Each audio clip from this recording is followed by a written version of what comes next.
নমস্কাৰ আপোনালোক সকলোকে পুনৰবাৰ টিকে মাইণ্ডৰ অন্য এটা ৰাতিপুৱাৰ ধামাকাদাৰ খবৰলৈ স্বাগতম জনাইছো। অন্য দিনাৰ দৰে আজিও আপোনালোকৰ বাবে দিনটোৰ কেইবাটাও গুৰুত্বপূৰ্ণ খবৰ লৈ আহিছো। ভিডিঅ'টো প্ৰথমৰ পৰা শেষলৈকে চাই থাকিব। আগবাঢ়িছো আজি প্ৰথম খবৰটোৰ ফালে। প্ৰথম খবৰটো ওলাইছে CBSE বোৰ্ডত পঢ়া ল'ৰা ছোৱালীসকলৰ বাবে। CBSE বোৰ্ডে নিৰ্দেশনা জাৰি কৰিছে যে এতিয়াৰে পৰা CBSE বোৰ্ডত দশম শ্ৰেণীৰ পৰীক্ষাটো দুবাৰকৈ অনুষ্ঠিত কৰা হ'ব বুলি জনাইছে। প্ৰথমটো পৰীক্ষা হ'ব বাধ্যতামূলক আৰু দ্বিতীয়টো পৰীক্ষা বাধ্যতামূলক নহয়, সেইটো অপচনেল হ'ব বুলি জনাইছে। CBSE বোৰ্ডে কৈছে যে এতিয়াৰে পৰা দশম শ্ৰেণীৰ চূড়ান্ত পৰীক্ষা দুবাৰকৈ অনুষ্ঠিত কৰা হ'ব। প্ৰথম পৰ্যায়ৰ পৰীক্ষাটো বাধ্যতামূলক হ'ব, সকলোৱে পৰীক্ষাত বহিবই লাগিব, কিন্তু দ্বিতীয় পৰীক্ষাটো অপচনেল হ'ব। কাৰোবাৰ যদি ইচ্ছা থাকে তেওঁলোকে বহিব পাৰে, কাৰোবাৰ যদি ইচ্ছা নাথাকে তেওঁলোকে বহিব নালাগে। এইটো কিন্তু কেৱল CBSE বোৰ্ডৰ কাৰণেহে, সেৱা বোৰ্ডৰ কাৰণে নহয়। তো সেইটো আপোনালোকে চিন্তা কৰিব নালাগে। হয়তো চাগে এইটো কৰিব বিচাৰিছে কোনোবা ল'ৰা ছোৱালীৰ যদি পাৰ্চেণ্টেজ কম থাকে, তেওঁলোকে যদি ইচ্ছা কৰে পাৰ্চেণ্টেজ বঢ়াবৰ কাৰণে, তো তেওঁলোকে দ্বিতীয়টো পৰীক্ষাত বহি তেওঁলোকৰ পাৰ্চেণ্টেজ বৃদ্ধি কৰিব পাৰে। তো সেইবাবে সেইটো অপচনেল ৰাখিছে। কোনোবাই ইচ্ছা কৰিলে বহিব, কোনোবাই ইচ্ছা নকৰিলে বহিব নালাগে সেই পৰীক্ষাত। আগবাঢ়িছো ইয়াৰ পাছৰটো খবৰ ফালে। ইয়াৰ পাছৰ খবৰটো ওলাইছে মধ্যপ্ৰদেশৰ পৰা। আপোনালোকে নিশ্চয় ফ্লাইঅভাৰ দেখা পাইছে, কিন্তু আপোনালোকে 90 ডিগ্ৰী কোণৰ ফ্লাইঅভাৰ দেখা পাইছেনে? মানে ফ্লাইঅভাৰৰ ৰাস্তাত যেতিয়া নেকি টাৰ্ণিং আহে, তো টাৰ্ণিংটো হয়তো আপোনালোকে গোল আকাৰৰ দেখা পাইছে, মানে অলপ ভাঁজ থকা ধেনুৰ নিচিনা, যাতে গাড়ীখন বা যাতে বাইকখন যাওঁতে টাৰ্ণিং ল'ব পাৰে, তাৰ বাবে হয়তো আপোনালোকে ধেনুৰ নিচিনা অলপ গোল আকাৰৰ ফ্লাইঅভাৰৰ টাৰ্ণিং বা ৰাস্তাৰ টাৰ্ণিং হয়তো দেখা পাইছে। কিন্তু 90 ডিগ্ৰী কোণৰ ফ্লাইঅভাৰ আপোনালোকে দেখা পাইছেনে? 90 ডিগ্ৰী কোণৰ মানে য'ত নেকি টাৰ্ণিং আছে তাত পুৰা চিধা 90 ডিগ্ৰী, এনেকুৱা 90 ডিগ্ৰী। ইয়াতে কোনো মানে টাৰ্ণিং নাই, মানে ৰাউণ্ড নহয়, 90 ডিগ্ৰী। গতিকে কোনোবা এখন গাড়ী যদি স্পীডত গৈ থাকে, সেইকাৰণে চিধা খুন্দা মাৰিবগৈ ফ্লাইঅভাৰৰ ৰেলিঙত। তো 90 ডিগ্ৰী কোণৰ বনাইছে মধ্যপ্ৰদেশৰ ফ্লাইঅভাৰ। ভাবকচোন বাৰু ইঞ্জিনিয়াৰ কেইজন কেনেকুৱা হ'ব লাগিব। এতিয়া খবৰ ওলাইছে মধ্যপ্ৰদেশৰ মুখ্যমন্ত্ৰীয়ে সেই কেইজন ইঞ্জিনিয়াৰক এতিয়া ছাছপেণ্ড কৰিছে বুলি জনাইছে, আৰু লগতে যিটো কোম্পেনীয়ে সেই কামটো কৰি আছিলে সেই কোম্পেনীটোক এতিয়া ব্লেক লিষ্টেড কৰিছে। 90 ডিগ্ৰী বাৰু ফ্লাইঅভাৰৰ টাৰ্ণিং পইণ্ট থাকেনে? কেনেকুৱা ইঞ্জিনিয়াৰ হ'ব লাগিব? তো সেই ইঞ্জিনিয়াৰ কেইজনতকৈ আমাৰে চাগে বুদ্ধিটো অকণমান বেছি আছে, যে কেতিয়াও টাৰ্ণিং 90 ডিগ্ৰী হ'ব নোৱাৰে। কেনেকৈ 90 ডিগ্ৰী হ'ব? ভাবকচোন কেনেকৈ টাৰ্ণিং কাটিব মানুহে। গাড়ী মটৰ লৈ আহিছে, চিধাটো তেওঁলোকে গৈ তলত পৰিবগৈ। কি যে বাপেকে ইঞ্জিনিয়াৰ পঢ়িছে। আগবাঢ়িছো ইয়াৰ পাছৰটো খবৰ ফালে। ইয়াৰ পাছৰ খবৰটো ওলাইছে বৰাকৰ পৰা। বৰাকবাসীৰ কাৰণে বিৰাটেই এটা ভাল খবৰ ওলাই পৰিছে। আজিৰে পৰা বৰাকত ৰেল সেৱা আৰম্ভ কৰি দিয়া হৈছে। খবৰ ওলোৱা অনুসৰি সোমবাৰৰ পৰা অৰ্থাৎ আজিৰে পৰা বৰাকৰ ৰেল সেৱা আৰম্ভ কৰা হৈছে। আজি ডিমা হাছাওত চলিব পৰীক্ষামূলক মালবাহী ৰেল। পৰীক্ষাৰ সফল সম্পন্ন হ'লেই চলিব যাত্ৰীবাহী ৰেল। আজি যিহেতু সোমবাৰ, তো আজি ট্ৰাই কৰা হৈছে মালবাহী ৰেলৰ, আৰু এই যদি ট্ৰাই সফল হয়, তো আজিৰে পৰা ইয়াৰ পাছত চলিব যাত্ৰীবাহী ৰেল, মানে মানুহ যাতায়াত কৰিব পাৰিব। কিন্তু আজি টেষ্টিং হিচাপে কেৱল মালবাহী ট্ৰেইনহে চলাব বুলি জনাইছে। তো বৰাক ভেলীৰ পৰা যদি কোনোবাই চাই আছে, ভিডিঅ'টোত কিন্তু লাইক এটা নকৰাকৈ নাথাকিব। আগবাঢ়িছে ইয়াৰ পাছৰটো খবৰ ফালে। ইয়াৰ পাছৰ খবৰটো ওলাইছে অখিল গগৈৰ ওপৰত। আপুনি যদি এই ভিডিঅ'টো শিৱসাগৰৰ পৰা চাই আছে, তেন্তে কমেণ্ট ছেকশ্যনত জনাওকচোন শিৱসাগৰত বাৰু অখিল গগৈয়ে কেনেকুৱা কাম কৰিছে। তো আমি বৰ্তমান সময়ত বিভিন্ন সংবাদ মাধ্যমৰ জৰিয়তে দেখা পাই আছোঁ, অখিল গগৈয়ে বিৰাটেই ষ্ট্ৰিক্টলি যিকোনো কাম তেখেতে কৰে শিৱসাগৰ ডিষ্ট্ৰিক্টত। প্ৰত্যেকজন ঠিকাদাৰ মহৰীক তেখেতে সকীয়াই দিছে যে মই শিৱসাগৰ ডিষ্ট্ৰিক্টলৈ যিমানবিলাক কাম আনিছোঁ, এই কামবিলাক আনিবৰ কাৰণে মই বিৰাটেই ৰিকুৱেষ্ট কৰিব লগা হৈছে, বিৰাট লাগিব লগা হৈছে মুখ্যমন্ত্ৰীৰ লগত। তাৰ পাছত গৈ মই এই কামবিলাক আনিছোঁ শিৱসাগৰলৈ। গতিকে তোমালোকে ভালকৈ কৰিবা, নহ'লে কিন্তু সেই কামটো মই পুনৰাই তোমালোকৰ পকেটৰ পইচাৰে কৰাম। গতিকে শিৱসাগৰত যিমানবিলাক নেকি ঠিকাদাৰ মহৰীয়ে কাম কৰে, সকলোকে ষ্ট্ৰিক্টলি নিৰ্দেশনা দিছে অখিল গগৈয়ে। তো এই সম্পৰ্কে আমি বাৰু নিশ্চয় জানো, আপোনালোকেও হয়তো দেখা পাইছে। মন্ত্ৰী হিমন্ত বিশ্ব শৰ্মাদেৱেও যোৱাকালি প্ৰশংসা কৰা দেখা পোৱা গ'ল অখিল গগৈ ডাঙৰীয়াদেৱক।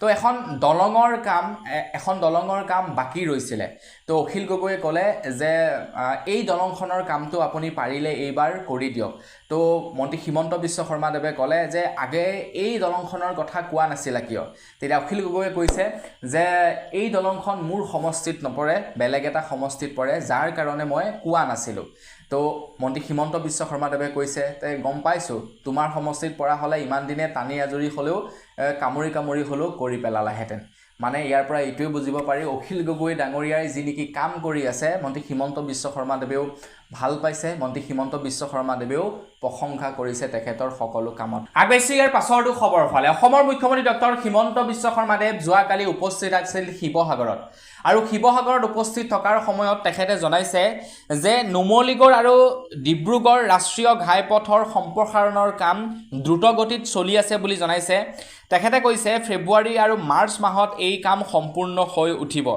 তো মন্ত্ৰী হিমন্ত বিশ্ব শৰ্মাদেৱে কৈছে ডিমৌ মৰাণৰ যি নেকি ৰাষ্ট্ৰীয় ঘাইপথ সেই ঘাইপথ ইমানেই শক্তিশালীকৈ বনোৱা হৈছে যি ঘাইপথত নেকি জৰুৰীকালীন অৱস্থাত বিমান লেণ্ডিং কৰিব ধৰি লওক কেতিয়াবা মন্ত্ৰী হিমন্ত বিশ্ব শৰ্মাদেৱৰে যেনিবা আপোনাৰ হেলিকপ্টাৰখন লেণ্ডিং কৰিব লগা হ'ল তো সেই ৰাজপথত লেণ্ডিং কৰিব পাৰিব কেতিয়াবা কিবা কাৰণত যেনিবা বিমান লেণ্ডিং কৰিব লগা হ'ল জৰুৰীকালীন অৱস্থাত তো তেতিয়া সেই ৰাস্তাত লেণ্ডিং কৰিব পাৰিব বুলি জনাইছে মন্ত্ৰী হিমন্ত বিশ্ব শৰ্মাদেৱে মানে ইমানেই ভাল আৰু মজবুতেৰে বনাইছে সেই ৰাস্তাটো তো তাৰ বাবে আমি ধন্যবাদ এটা দিব লাগে মন্ত্ৰী হিমন্ত বিশ্ব শৰ্মাদেৱক আৰু আপোনালোকে যদি খবৰকেইটা চাই ভাল পাইছে লাইক এটা কৰিবলৈ কিন্তু নাপাহৰিব আগবাইছে ইয়াৰ পাছৰটো খবৰ ফালে ৰংঘৰৰ বাকৰিত পানী সোমাইছিলে পানী সোমোৱাৰ পাছতেই অখিল গগৈ ডাঙৰীয়াদেৱে মন্ত্ৰী হিমন্ত বিশ্ব শৰ্মাদেৱক অনুৰোধ জনালে যে ৰংঘৰৰ বাকৰিত যি নেকি পানী সোমাইছে ৰংঘৰৰ আন্তঃগাঁথনি উন্নয়ন কৰিবৰ কাৰণে কিছু কাম কাজ কৰি থকা হৈছিলে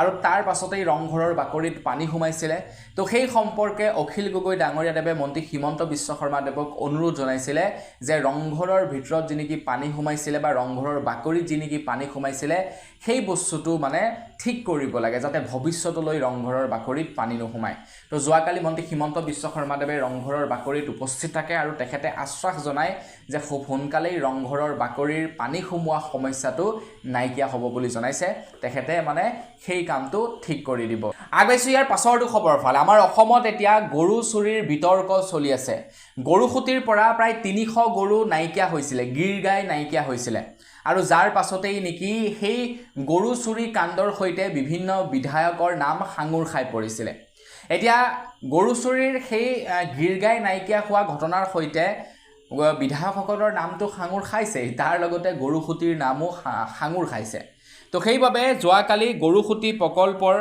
গিৰ গাই সন্দৰ্ভত বিধায়ক পদ্ম হাজৰিকাই সংবাদমেলৰ জৰিয়তে স্পষ্টীকৰণ দিয়ে যে NDBয়ে যোগান ধৰিছিলে প্ৰায় 300 গৰু আৰু সেই গৰুৰ কোৱালিটি ভাল নাছিলে বুলি জনাইছে যাৰ বাবে নেকি কিছু গৰু ঘূৰাই পঠিওৱা হৈছিলে আৰু ৰঙিয়া ষ্টেচনৰ পৰা জয়ন্ত মল্ল বৰুৱা দিগন্ত কলিতাই গৰু লৈ গৈছিল আৰু তেওঁলোকে সম্পূৰ্ণ নীতিগতভাৱে গৰু নিছিলে বুলি জনাইছে যিবিলাক প্ৰায়খিনি গৰু মৰিছিলেও 150 মান গৰু বোলে ঘূৰাই দিছিলে তো গৰুখুটিৰ ওপৰত যেহেতু এতিয়া দাগ আহি গৈছে বা গৰুখুটিক লৈ যেহেতু এতিয়া বিভিন্নজন লোকে প্ৰশ্ন উত্থাপন কৰিছে সেইবাবে তেখেতে যোৱাকালি স্পষ্টীকৰণ দিয়া দেখিবলৈ পোৱা গ'ল এই গৰুখুটিৰ প্ৰকল্পৰ পৰা গৰু নাইকিয়া হোৱা এই যি নেকি বিতৰ্ক এই বিতৰ্কত কিন্তু বহুতৰ নাম সাঙুৰ খাই পৰিছে আনকি দিলীপ শইকীয়াৰো নাম সাঙুৰ খাই পৰিছে আৰু দিলীপ শইকীয়াই কৈছে যে মই গৰুখুটিৰ পৰা গৰু কিনি আনিছিলোঁ দুজনী গিৰ গাই কিনি আনিছিলোঁ কিন্তু দুমাহ দিন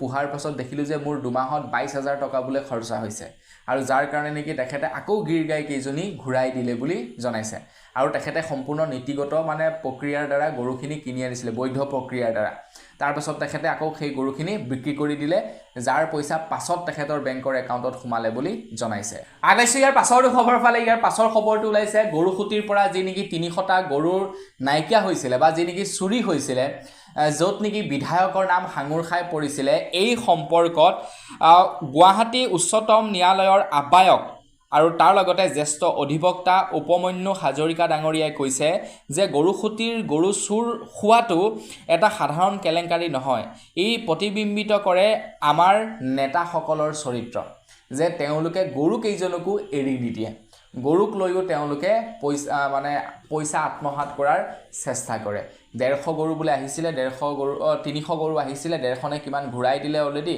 বাকি যিখিনি গৰু আছিলে তাৰে ভিতৰত কিছু মৰিলে 59টা গৰু নে কিমানটা বাচিছিলে তাৰে ভিতৰত আকৌ অলপমান গৰু ভাগ বতৰা কৰিলে মন্ত্ৰীসকলৰ মাজত এতিয়া তেওঁলোকে কৈছে কিনি লৈছে বুলি বাকি যি কি নাজানো আৰু কি হৈছে কি নহৈছে কিন্তু গৰু তেওঁলোকে নিয়াটো সত্য কথা আগবাইছো ইয়াৰ পাছৰটো খবৰ ফালে আমাৰ অসমৰ মুখ্যমন্ত্ৰী ডক্টৰ হিমন্ত বিশ্ব শৰ্মা দেৱে আমাৰ অসমৰ পৰা বাংলাদেশী নাইকিয়া কৰিবৰ কাৰণে আজিৰ পৰা কিছুদিন পূৰ্বে কেইবাজনো বাংলাদেশীক পুছবেক কৰিছিলে বহুতো লোকৰ ঘৰৰ পৰা সন্দেহযুক্ত লোকক উঠাই নি তেওঁলোকক নো মেন্স ল্যান্ডত গৈ এৰি থৈ অহা হৈছিল এতিয়া তাৰ পাছতেই আমাৰ অসমৰ বহুতো লোকৰ ঘৰৰ ব্যক্তি সন্ধানহীন হৈ আছে মানে তেওঁলোকক নো মেন্স ল্যান্ডত গৈ এৰি থৈ অহা হৈছে বা পুছবেক কৰা হৈছে তাৰ পাছতে এতিয়া এবিএমছুৱে অবিৰতভাৱে অসম চৰকাৰৰ বিৰুদ্ধে প্ৰতিবাদ সাব্যস্ত কৰি আহিছে সেই সময়তে এতিয়া এবিএমছুৱে আমাৰ অসমৰ যিসকল লোকৰ দেখি মানুহ বৰ্তমান সময়ত সন্ধানহীন হৈছে তেওঁলোকক আইনী সহায় কৰিব বুলি জনাইছে আপোনাৰ ঘৰৰ পৰাও যদি কাৰোবাক উঠাই লৈ যোৱা হৈছিলে আপোনালোকেও এবিএমছুৰ সহায় ল'ব পাৰে তাৰ বাবে আপোনালোকলৈ কেইটামান মোবাইল নাম্বাৰ মুকলি কৰিছে মোবাইল নাম্বাৰ কেইটা হৈছে 8761065078 দ্বিতীয়টো হৈছে 9957134867 এই দুটা নম্বৰত কল কৰি আপোনালোকে আইনী সহায় ল'ব পাৰে বুলি জনাইছে এবিএমছুৰ তৰফৰ পৰা তো আপোনালোকৰ যদি কোনোবা হেৰাইছে আপোনালোকৰ আত্মীয় স্বজনক যদি নিয়া হৈছে বৰ্তমান সন্ধানহীন হৈ আছে আপোনালোকে সহায় ল'ব পাৰে আইনী সহায় ল'ব পাৰে আগবাইছো ইয়াৰ পাছৰটো খবৰ ফালে ইয়াৰ পাছৰ খবৰটো ওলাইছে মন্ত্ৰী জয়ন্ত মল্ল বৰুৱা ডাঙৰীয়াৰ ওপৰত তো গৰুখুটিৰ প্ৰকল্পৰ যি নেকি 300টা গৰু চুৰি হৈছিলে তাৰ পাছতেই মন্ত্ৰী জয়ন্ত মল্ল বৰুৱাৰ পত্নীয়ে যি নেকি 50 লাখ টকাৰ ৰাজসাহায্য লাভ কৰিছিলে এই সম্পৰ্কত তেখেতে এখন সংবাদ মেলৰ আয়োজন কৰিছিলে আৰু সেই সংবাদ মেলত এজন সাংবাদিকে প্ৰশ্ন সোধাত সাংবাদিকজনক নিম্ন শ্ৰেণীৰ মানুহক মই প্ৰশ্নৰ উত্তৰ নিদিও মালিককহে উত্তৰ দিম বুলি তেখেতে সাংবাদিকজনক কৈছিলে তাৰ পাছতেই অসমৰ বিভিন্ন স্থানত মন্ত্ৰী জয়ন্ত মল্ল বৰুৱাৰ বিৰুদ্ধে প্ৰতিবাদ সাব্যস্ত কৰিছে আৰু মন্ত্ৰী জয়ন্ত মল্ল বৰুৱা ডাঙৰীয়াক ক্ষমা খুজিবৰ কাৰণে আহ্বান জনাইছিলে তাৰ পাছতে দিলীপ শইকীয়া আৰু লগতে অসমৰ মুখ্যমন্ত্ৰী ডক্টৰ হিমন্ত বিশ্ব শৰ্মা দেৱেও কৈছে যদিহে জয়ন্ত মল্লই দুখ কৰিছে মই তেখেতক কম আপোনালোকক ক্ষমা খুজিবৰ বাবে কিন্তু মন্ত্ৰী হিমন্ত বিশ্ব শৰ্মা দেৱ বা দিলীপ শইকীয়াৰ নিৰ্দেশনাকো যেন এতিয়া মানি নলয় জয়ন্ত মল্ল বৰুৱা ডাঙৰীয়াই কৈছে যে মোৰ কথাত যদি কোনোবাই দুখ পাইছিলে মই তাৰ বাবে দুঃখিত মানে তেখেতে ক্ষমা খোজা নাই সংবাদ মাধ্যমৰ আগত এতিয়ালৈকে তো দেখা যাওক কি কয় কি নকয় এই সম্পৰ্কত সংবাদ মাধ্যমে আগবাইছো ইয়াৰ পাছৰটো খবৰ ফালে কমলপুৰৰ বিজেপি বিধায়ক দিগন্ত কলিতাই বিৰাটেই এটা ভাল কথা কৈছে তেখেত কমলপুৰৰ বিজেপিৰ এজন বিধায়ক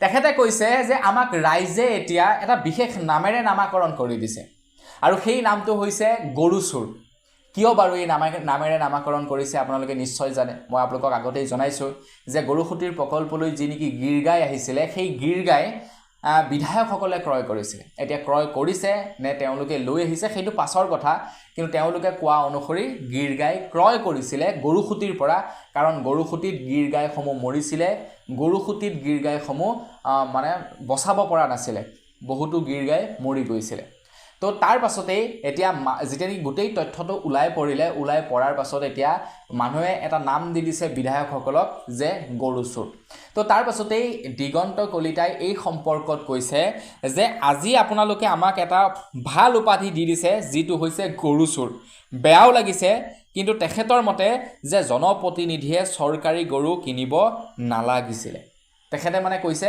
যে আমি জনপ্ৰতিনিধি যেহেতু গতিকে আমি এটা ভুল কাম কৰিছো আমি গৰু কিনিব নালাগিছিলে মানে চৰকাৰী গৰু কিনিব নালাগিছিলে সেয়া আমাৰ অসমৰ যিমান বিলাক নেকি থলুৱা বা যিবিলাক নেকি আপোনাৰ গৰু পোহপালন কৰা ব্যক্তি আছে তেওঁলোকক যদি কিনিবলৈ এই সুবিধাটো দিয়া হ'লহেঁতেন তেতিয়া হয়তো এই পৰিস্থিতিটো নহ'লহেঁতেন কিন্তু আপোনাৰ বিধায়কসকলে গৰু কিনি দিয়াৰ পাছতেই এইটো এটা বিতৰ্কৰ আউটলৈ গুচি গ'ল আৰু তেখেতে কৈছে যে এইটো আমি ভুল কাম কৰিছো আমি জনপ্ৰতিনিধি হৈ চৰকাৰী গৰু কিনিব নালাগিছিল আগবাইছো ইয়াৰ পাছৰ খবৰ ফালে ইয়াৰ পাছৰ খবৰটো ওলাইছে পুৰী জগন্নাথৰ ৰথযাত্ৰাৰ পৰা খবৰ ওলাইছে পুৰী জগন্নাথৰ ৰথযাত্ৰাত পদপিষ্ট হৈ প্ৰায় 3জন লোকৰ মৃত্যু হৈছে বুলি খবৰ ওলাইছে সেয়াই নহয়, তাৰ লগে লগে প্ৰায় 8 গৰাকী লোক আহত হৈছে, কম বেছি পৰিমাণে আঘাতপ্ৰাপ্ত হৈছে প্ৰায় 500ৰো অধিক লোক। ৰথযাত্ৰাত যথেষ্ট পৰিমাণৰ মানুহ হয় আৰু সেই মানুহৰ ভিৰত তাতে গৰম, অকণমান ঠেলা হেঁচা হয়। কেনেবাকৈ যদি এজন লোক পৰি যায় তো পৰি যোৱাৰ লগে লগে তেখেতৰ ওপৰত যথেষ্ট মানুহে মানে খোজ দিয়ে, ইটো কৰে সিটো কৰে। যিহেতু ৰখি থকাৰ সময় নাই নন ষ্টপ চলিয়ে থাকে, কেনেবাকৈ এজন যদি পৰি গুচি যায় মানুহ সেইজনৰ ওপৰেদিয়ে পাৰ হৈ গুচি যায়। তো তেনেকৈ মানে প্ৰায় 500তকৈও অধিক লোক আঘাতপ্ৰাপ্ত হৈছে, প্ৰায় 8জন লোক গুৰুতৰভাৱে আহত হৈছে আৰু 3জন লোকৰ মৃত্যু হৈছে। তো তেওঁলোকৰ সেই 3জন মৃতকে যাতে আত্মাৰ শান্তি পায় তাৰেই কামনা কৰিছোঁ। আগবাইছোঁ ইয়াৰ পাছৰটো খবৰ ফালে। অসমৰ মুখ্যমন্ত্ৰী ডক্টৰ হিমন্ত বিশ্ব শৰ্মাদেৱে যোৱাকালি যুৱ কংগ্ৰেছৰ ওপৰত এটা অভিযোগ আনিছিলে। তেখেতে কৈছিলে যে যুৱ কংগ্ৰেছৰ ফেচবুক পেজ চৌদি আৰবৰ পৰা চলে। তো তাৰ পাছতেই যুৱ কংগ্ৰেছৰ পৰাই এতিয়া প্ৰত্যুত্তৰ দিছে মন্ত্ৰী হিমন্ত বিশ্ব শৰ্মাদেৱক। ইউথ কংগ্ৰেছে কৈছে যদিহে ইউথ কংগ্ৰেছৰ ফেচবুক একাউণ্ট বিদেশৰ পৰা বা চৌদি আৰবৰ পৰা চলে তেনেহ'লে মুখ্যমন্ত্ৰীৰ ওচৰত NIA আছে, SIT আছে, NIA আছে, গোটেই আইনী প্ৰক্ৰিয়া আছে। তেখেতে SIT গঠন কৰক আৰু যদিহে আমাৰ একাউণ্ট চৌদি আৰবৰ পৰা চলিছে তেনে আমাৰ গোটেই মুখকে উঠাই আপোনালোকে লৈ যাওক। যিহেতু আপোনাৰ ওচৰতেই পাৱাৰ আছে, তো আপোনাৰ ওচৰত পাৱাৰ আছে যদি আপোনালোকে সেই পাৱাৰৰ ভাল ব্যৱহাৰ কিয় কৰা নাই? তেখেতলোকে কৈছে যদি সঁচাকৈয়ে আমাৰ একাউণ্টবিলাক চৌদি আৰবৰ পৰা চলি আছে তেনেহ'লে এইটো এটা মানে ক'বলৈ গ'লে বিৰাট ডাঙৰ কাম চলি আছে আপোনালোকে গম নোপোৱাকৈ। গতিকে ইনভেষ্টিগেশ্যন চলাওক ইয়াৰ ওপৰত আৰু আমাক লৈ যাওক। আগবাইছোঁ ইয়াৰ পাছৰটো খবৰ ফালে। ইয়াৰ পাছৰ খবৰটো ওলাই পৰিছে মাৰ্ঘেৰিটাৰ পৰা। মাৰ্ঘেৰিটাত খবৰ ওলাইছে নাবালিকৰ সৈতে জঘন্য কাণ্ড কৰিছে খ্ৰীষ্টান ধৰ্মগুৰুৱে। ধৰ্মগুৰু জনা আইজাক হাপাট নামৰ এজন খ্ৰীষ্টিয়ান ধৰ্মগুৰুৱে এগৰাকী নাবালিকৰ সৈতে কুকাণ্ড কৰিছে বুলি জনাইছে আৰু ভুক্তভোগী পৰিয়ালে মাৰ্ঘেৰিটা থানাত দাখিল কৰিছে এজাহাৰ। চাওকচোন বাৰু, আজিকালি মানে নাবালিকে মানে ধৰ্মগুৰুৰ পৰাও সাৰি যোৱা নাই নাবালিক বা মহিলা মানে ধৰ্মগুৰুৰ পৰাও সাৰি যোৱা নাই। আগবাইছোঁ ইয়াৰ পাছৰটো খবৰ ফালে। ইয়াৰ পাছৰ খবৰটো ওলাইছে বঙাইগাঁৱৰ পৰা। আপুনি বঙাইগাঁৱৰ পৰা ভিডিঅ'টো চাই আছে নেকি? কমেণ্ট ছেকশ্যনত জনাবচোন। তো খবৰ ওলাইছে বঙাইগাঁৱৰ কাকৈজান সংৰক্ষিত বনাঞ্চলত এতিয়া দুষ্কৃতিকাৰীয়ে কাটিছে ইজোপাৰ পাছত সিজোপা গছ আৰু গছ কাটি তাত তামোল পুলি ৰুইছে বুলি খবৰ ওলাইছে। আৰু এই তথ্য প্ৰকাশ কৰিছে NB নিউজৰ সাংবাদিকে। মানে সংৰক্ষিত বনাঞ্চল কাটি ধ্বংস কৰিছে আৰু বনাঞ্চল কাটি একেবাৰে ধ্বংস হৈ গ'লেতো খালী জেগা লাগিব, ধৰা পৰিব বুলি তেওঁলোকে হয়তো চাগে তামোল পুলি ৰুই দিছে আৰু গছ কাটি তেওঁলোকে ধ্বংস দি দিছে। তো অসম চৰকাৰে তো সেই বস্তুটো গৈ চাবগৈ লাগে এপাক যে তাত কোন জড়িত আছে কোন জড়িত নাই। কাৰণ ইমান এটা ডাঙৰ কাম হৈ গৈছে, তো কোনো মানুহে গম নোপোৱাকৈ থকা নাই, নিশ্চয় গম পাইছে কোন জড়িত আছে কোন জড়িত নাই, সেইটো চাবগৈ লাগে। আৰু যদি উপযুক্ত প্ৰমাণ পায় তেওঁলোকক 7 ইণ্ডিয়া লিমিটেড জেলত ভৰাই থ'ব লাগে। আগবাইছোঁ ইয়াৰ পাছৰটো খবৰ ফালে। ইয়াৰ পাছৰ খবৰটো ওলাইছে নলবাৰীৰ পৰা। তো নলবাৰীবাসীৰ কাৰণে বিৰাটেই এটা বেয়া খবৰ ওলাইছে। আজি নলবাৰীত চলিব প্ৰশাসনৰ বুলডোজাৰ। প্ৰায় 93টা ঘৰ ভাঙিব আজি নলবাৰীত। প্ৰায় 452 বিঘা মাটিত চলিব বুলডোজাৰ। নলবাৰীত চলিব এই বৃহৎ উচ্ছেদ অভিযান প্ৰশাসনৰ। আজি নলবাৰীত উচ্ছেদ অভিযান চলিব। তো তেওঁলোকক অৱশ্যে আগতীয়াকৈ নটিচ দি দিছিলে ঘৰ খালী কৰিবৰ কাৰণে। এনেকুৱা নহয় যেন হঠাতে তেওঁলোকৰ ঘৰ ভাঙিবলৈ আহিছে। তেওঁলোকক নটিচ দিয়া হৈছে ঘৰ খালী কৰিবৰ কাৰণে, আৰু যিসকলে খালী কৰিছে তেওঁলোকৰ কোনো কথা নাই, তেওঁলোকৰ বয় বস্তু বাচি যাব।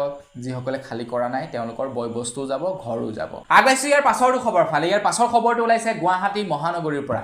তো গুৱাহাটী মহানগৰীৰ এজন তথাকথিত ডনে এজন ইউটিউবাৰৰ ওপৰত আক্ৰমণ কৰিলে। শিৱসাগৰৰ এজন ইউটিউবাৰ আছিলে, ইউটিউবাৰজনক মাতি আনিলে তেখেতে এটা এডভাৰটাইজমেণ্ট দিম বুলি, মানে গুৱাহাটী মহানগৰীৰ সেই ডনজনে এটা এডভাৰটাইজমেণ্ট দিম বুলি শিৱসাগৰৰ ইউটিউবাৰজনক মাতি আনিলে।